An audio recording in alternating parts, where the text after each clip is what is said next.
अगर मुकदमा ये वकील साहब जीत गए तो इन्हें ढेर सारे नोट मिलेंगे और इनका मौकिल छूट जाएगा, और अगर ये वकील साहब जीत गए तो इस आदमी को 7 साल की सजा हो जाएगी।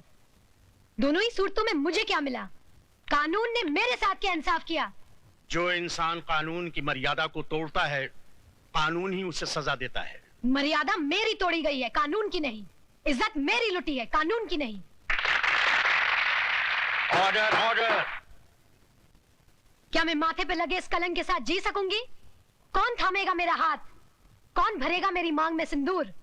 किसके नाम का मंगलसूत्र मैं पहनूंगी अपने गले में? अरे इस देश में तो सीता माँ को भी अग्नि परीक्षा के बाद माफ नहीं किया गया था, फिर मैं तो एक मामूली सी लड़की हूं। हर लड़की बचपन से एक ख्वाब देखती है कि एक दिन उसकी बारात आएगी, उसका राजा घोड़े पे सवार होकर उसे ब्याह कर डोली में ले जाएगा। पर मेरा ये ख्वाब ख्वाब ही रह गया। क्या मेरी बारात कभी नहीं आएगी? क्या मेरा राजा अब कभी नहीं आएगा? जज साहब, क्या मैं बिन ब्याही रह जाऊंगी? क्या मैं बिन ब्याही रह जाऊंगी?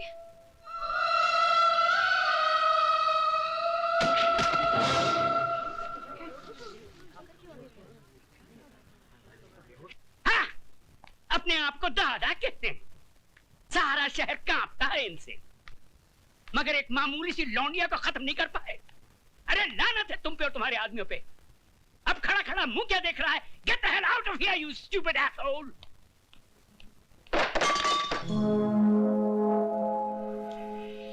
कौन है वहां? सामने आओ वरना गोली मार दूंगा। तुम किस किस को गोली मारेंगे साहब? एक गुनाह को छुपाने के लिए और कितने गुनाह करेंगे? पूरा शहर तुम्हारे नाम पर थूक रहा है, पूरे शहर को मिटाएंगे। साहब, इंसानी बने रहना, भगवान बनने की कोशिश मत करना, वरना वो ऐसा मिटा देगा कि ना तुम जी सकोगे ना ही मर सकोगे। तुम्हारी ये मजाल कि हमारे सामने जबान खोलो। 40 साल लगे साहब, 40 साल, तब जाके जबान खुली है। पैसों से बहुत बड़े हो गए, लेकिन इंसान छोटे रह गए। कौशल्या, तुम्हें तमीज नहीं मालिक से कैसे बात की जाती है? तुम तमीज सिखाओगी मुझे? जिसने तुम्हारे मर्द को पैजामे का नाड़ा बांधना सिखाया है? अरे बहू, जब घर में आग लगी हो तो पानी डालकर उसे बुझाया जाता है, लेकिन तुम उस आग में तेल डाल रही हो। अगर इसी रफ्तार से तेल डालती रही तो कुछ ही दिनों बाद यहाँ हवेली नहीं शमशान घाट होगा। इनफ इज इनफ, नमक हराम, दफा हो जाए यहाँ से। और खबरदार जो फिर इस दहलीज पे कदम रखा। फिक्र मत करो साहब, तुम्हारी दहलीज पर पैर तो क्या, उस पर थूकूंगी भी नहीं। दोनों तरफ के गवाहों के बयानात सुनने के बाद और तमाम हालात को मद्देनजर रखते हुए ये अदालत इस नतीजे पर पहुंची है कि मुल्जिम राज ने जुर्म किया है और वो कानून का मुजरिम है। लेकिन कानून से पहले वो माला का मुजरिम है, जिसकी जिंदगी को उसने तबाह कर दिया और समाज में इज्जत से जीने का हक उससे छीन लिया। लिहाजा ये अदालत मुल्जिम राज को ये हुक्म देती है उसी लड़की से शादी करके उसे अपने घर की इज्जत बनाए।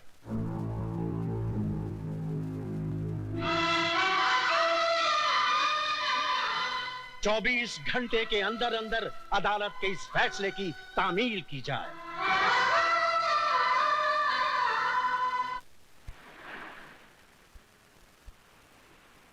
लिहाजा ये अदालत मुल्जिम राज को ये हुक्म देती है उसी लड़की से शादी करके उसे अपने घर की इज्जत बनाए। 24 घंटे के अंदर अंदर अदालत के इस फैसले की तामील की जाए। मैं किसी भी कीमत पर उस लड़की को नहीं अपनाऊंगा। हाई कोर्ट में मुकदमा लड़ूंगा, सुप्रीम कोर्ट तक जाऊंगा। जाओ, जरूर जाओ। आज तो हम सिर्फ इस शहर में बेइज्जत हुए हैं, कल हमें सारे मुल्क में बेइज्जत करो और परसों सारी दुनिया में, ताकि वो लोग जिनकी आज तक हिम्मत नहीं हुई थी इस हवेली की तरफ आंख उठा के देखने की, घर में घुस आए और हमारे मुंह पे थूके हैं। तो क्या मैं दुनिया की परवाह करूं, अपनी जिंदगी की नहीं? उस मामूली लड़की से शादी कर लूं मैं? अब वो एक मामूली लड़की नहीं रही, अखबारों की सुर्खियां बन गई है वो, इस शहर के हर आदमी की बेटी बन चुकी है वो।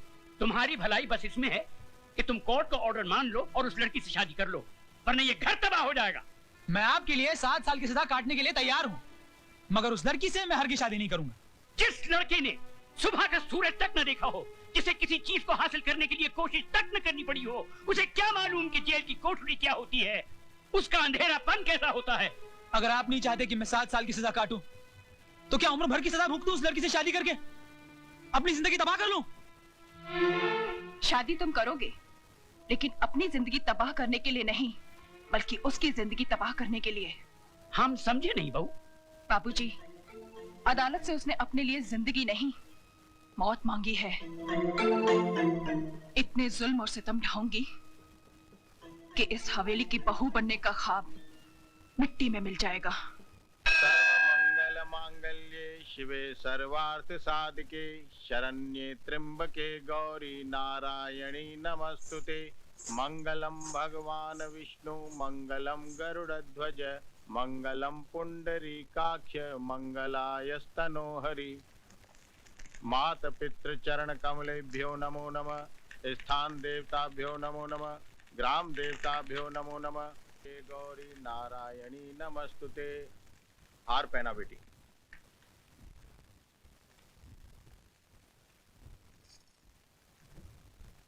अपनी पत्नी की मांग भरो।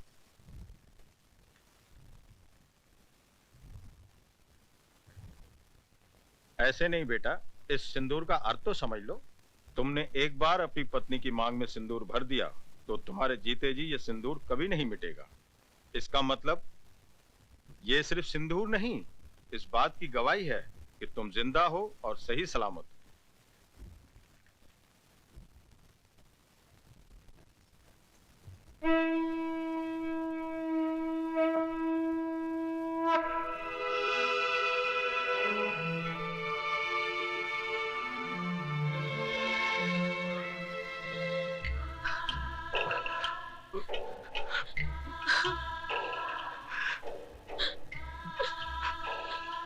जा बेटी जा, मैं वाहिगुरु से झोली फैला के तेरी खुशियों की भीख मांग लूंगा। जा।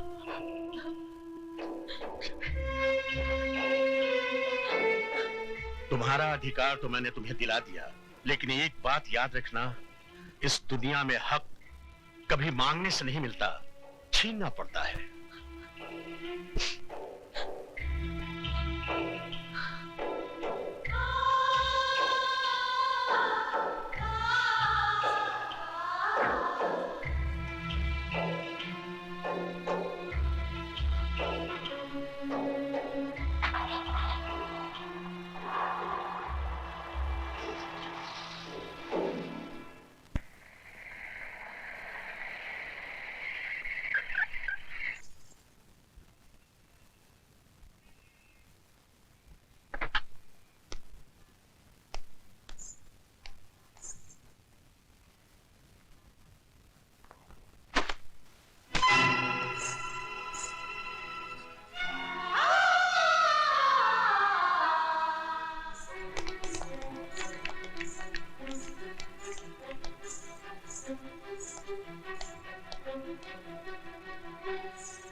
बहू जी, हम लंदन जा रहे हैं, अपना वादा मत भूलना।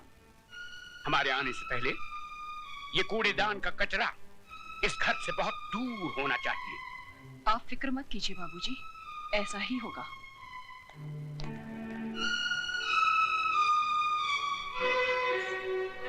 ओ महारानी, वहां कहाँ चली? जी मैं। रामू, जी मैम साहब। इनको जरा इनका महल दिखा दो। मुझे महल नहीं, मुझे मेरे पति के चरणों में जगह चाहिए। ओए होए, सती सावित्री की बात तो सुनो। लगता है बाप ने ठीक से समझा बुझाकर भेजा है कि उंगली पकड़कर पोंचा कैसे पकड़ा जाता है। कान खोलकर सुन ले, इस घर में मालिकों का कमरा अलग और नौकरों का कमरा अलग है। रामू जी। ले जा इसे नौकरों के कमरे में। आइए बहुरानी। खबरदार जो इसे किसी ने बहुरानी कहा, ये नौकरानी है। सिर्फ नौकरानी। शारदा, ये क्या कर रही हो तुम? ऐसा सलूक थोड़ी किया जाता है। तुम चुप रहो जी। खबरदार जो तुमने इसकी तरफदारी की तो।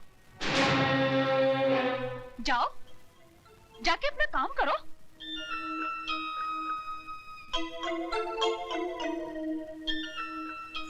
ए, मैंने तुझसे क्या कहा? सुना नहीं क्या?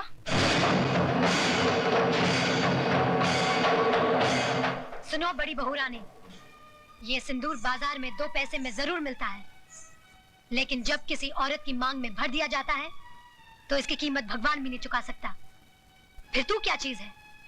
मेरा कद भले ही 5 फुट का है, लेकिन मेरी जुबान 10 फुट की है और हाथ 20 फुट का। दोबारा तमीज से बात नहीं की तो उसी म्यूनिसिपालिटी के स्कूल में भर्ती करा दूंगी जहाँ तेरा बाप चपरासी है। तूने मेरे बाप को गाली दी? मैं तेरे बाप को गाली क्यों दूंगी? तू तो खुद तेरे बाप के लिए एक गाली है, वरना अपनी छोटी बहन की दलाली करने यहाँ नहीं आता, समझा?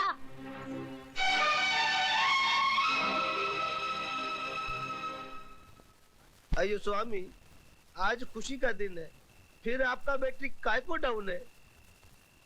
ओए खोत्या, जिस बाप की एको एक बेटी उसके जिगर का टुकड़ा उससे दूर हो जाए तो रोएगा नहीं तो क्या भांगड़ा करेगा? देखो दारजी, हॉर्न का वायर ब्रेक में मत घुसाड़ो। अरे हमारा बहन कितना बड़ा घौर में शादी करके गया है। ये भी कोई शादी थी? मेरी बच्ची की ख्वाहिशें उसके दिल में ही रह गई। कैसे कैसे ख्वाब देखे थे उसने। बैंड बाजे के साथ उसका दूल्हा घोड़ी पे सवार होके बारात लेके आएगा। हजारों लोग उसके ब्याह में शरीक होंगे। इतना शोर ना शनाई, ऐसे बिना हुई बच्ची जैसे टोली में नहीं आरती में जा रही हो। दारजी, सदियों से माँ बाप के घर से बेटी ऐसे ही विदा होती रही है। आप तो सिर्फ दुआ कीजिए कि उस घर में खुश रहे।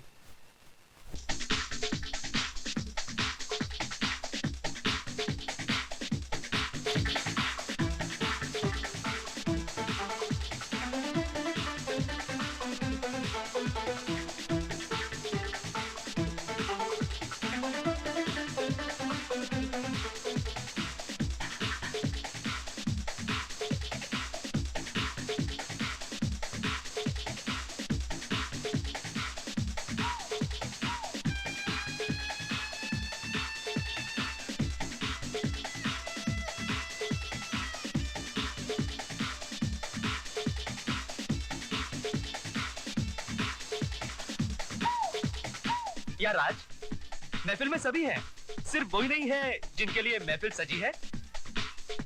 सुरेश, जूतों को पैरों में पहना जाता है, सर पर नहीं रखा जाता।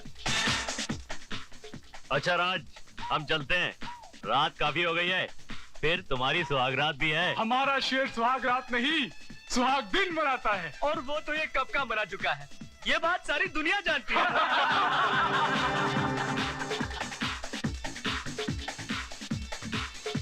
राज, हंसी मजाक बहुत हो चुका है यार, अब तो भाभी को बुलाओ।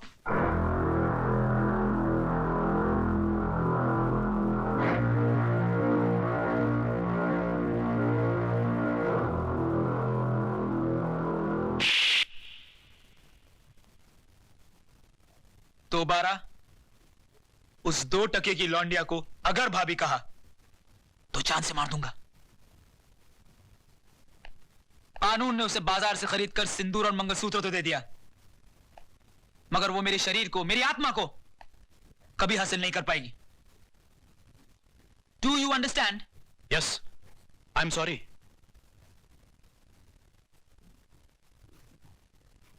Then drink and dance.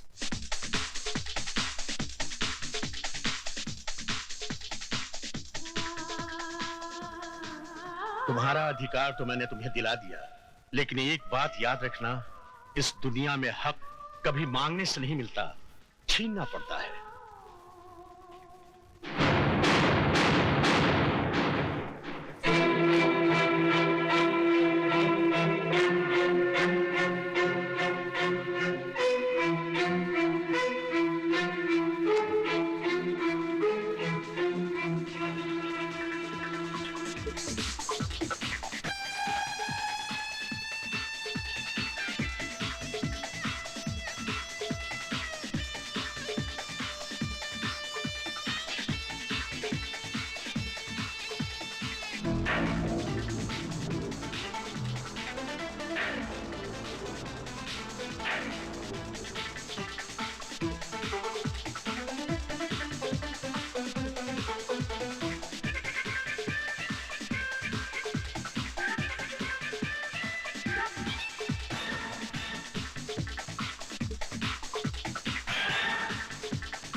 तुम यहाँ क्या करने आई हो? अपना अधिकार लेने। तो फिर जाओ और जाकर उसी अदालत का दरवाजा खटखटाओ। जज साहब, सिंदूर और मंगलसूत्र के साथ साथ मुझे पति का शरीर भी दिलवा दीजिए। औरत अभी इतनी कमजोर नहीं हुई कि हर वक्त भीख ही मांगती रहे। वो छीनना भी जानती है। तो आगे बढ़ो और छीन लो राज को मुझसे।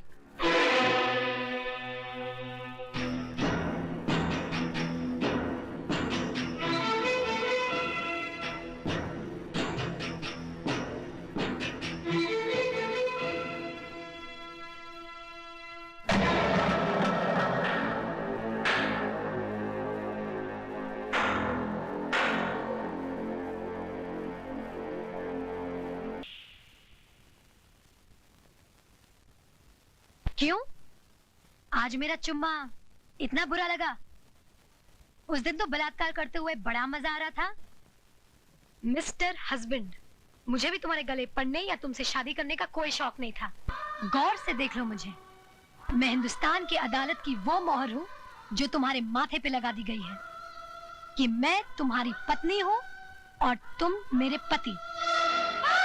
जब तक मेरी मांग में सिंदूर और गले में मंगलसूत्र है, दुनिया तो क्या, भगवान भी तुम्हें मुझसे अलग नहीं कर सकता।